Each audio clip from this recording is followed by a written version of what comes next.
Märtsikuuga alguse saanud Eesti jalgpallimeistriliiga hooaeg tõotab tulla läbi aegade tasavägiseim ning huvitavaim.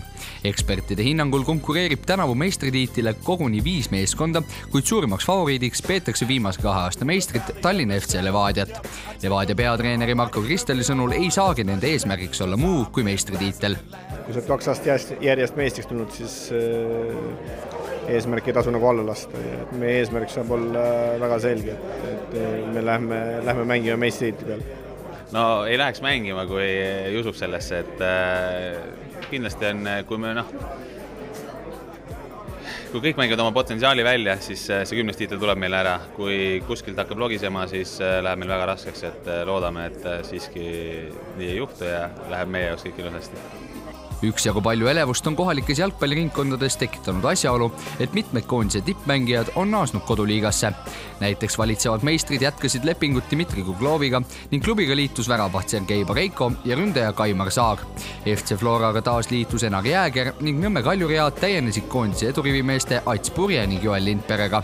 Me oleme Joeliga tegelikult mõned aastad seda mõtet nagu arutanud, et võib-olla kunagi tuleb see aeg, kui ta tuleb Eestisse tagasi ja siis Kaljusse ja Joeli laps mängib Nõmme Kaljus.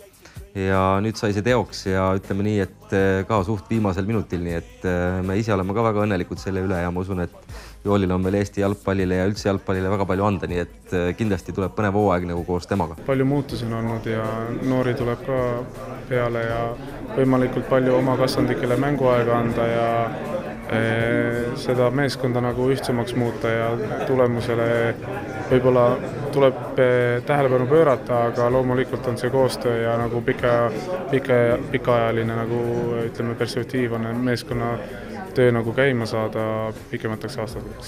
Nõmme Kalju värske täiendus Joel Lindper nõustub üldleviva arvamusega, et tänavusel hooajal konkureerivad tiitlile 5 meeskonda, lisaks Kaljule ja Levadiale, FC Flora, Sillamäe Kalev ja FC Infonet.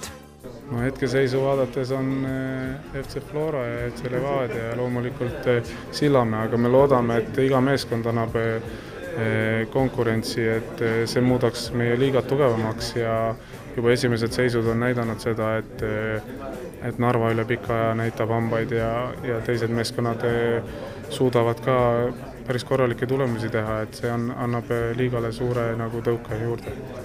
Neid püüdlejaid tiitlile mängida on muidugi rohkem, neid on see aasta 5, võib-olla 5,5, Narva ka nagu seal ühesõnaga juba lubab siin medaleid võtta, nii et saab olema eriti põnev ja tasavägine hooaeg, seda ma julgen ennustada ja Kalju kindlasti tahab kaasa rääkida kõige kõrgemate kohtade jagamise juures. Kes tänavu koduse meistritiitli ära suudab napsata, selgub alles eeloleval sügisel. Küll on aga juba täna selge, et alanud hooaeg tuleb kõrgetaselisem ning pingelisem kui varasematel aastatel.